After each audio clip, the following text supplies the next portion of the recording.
Friends, ಇಲ್ಲಿ ವಿಧಾನಸೌಧದಲ್ಲಿ ಒಂದು ಕೆಲವು ಹುದ್ದೆಗಳನ್ನು ಕಲ್ಪನೆ ಮಾಡಿದ್ದಾರೆ.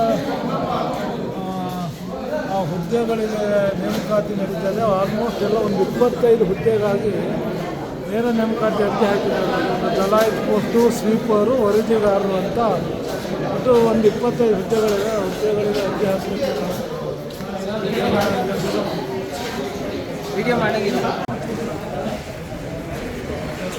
ನೋಡಿ ಫ್ರೆಂಡ್ಸ್, ಒಂದು 25 ಹುದ್ದೆ ಕಲ್ಪನೆ ಮಾಡಿದ್ದಾರೆ. ದಲಾಯಿತು, ವರದಿಗಾರರು ಮತ್ತು ಸ್ವೀಪರ್ ಅಂತ ಈ ಹುದ್ದೆ ನೇರ ನೇಮಕಾತಿ. ಇದಕ್ಕಾಗಿ ಒಂದು 1000 ಮಂದಿ ಅರ್ಜಿ ಹಾಕ್ತಾ ಇದ್ದಾರೆ. ವಿಧಾನಸೌಧ ಮೊದಲೇ ಮಾಡಿದ್ದಾರೆ ಅರ್ಜಿ ಹಾಕೋರು ಎಷ್ಟು ಮಂದಿ ಇದ್ದಾರೆ, ಜನ ಎಷ್ಟೆಲ್ಲ ಸಮಸ್ಯೆಯನ್ನು ನಡೀತಾ ಇದ್ದಾರೆ.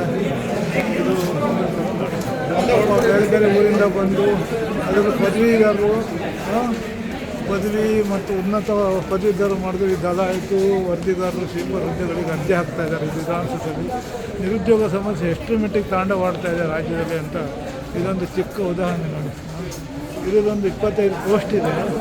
25 ಪೋಸ್ಟಲ್ಲಿ ದಲಾಯಿತ್ ಅಂತ, ಸ್ವೀಪರು ಮತ್ತು ವರದಿಗಾರರು, ಅದರಲ್ಲಿ ಇಂಗ್ಲೀಷು ಮತ್ತು ಕನ್ನಡ ವರದಿಗಾರರು ಅಂತ. ಹಾಗಾಗಿ ಎಷ್ಟೆಲ್ಲ ಜನ ಹುದ್ದೆ ಹಾಕ್ತಿದ್ದಾರೆ.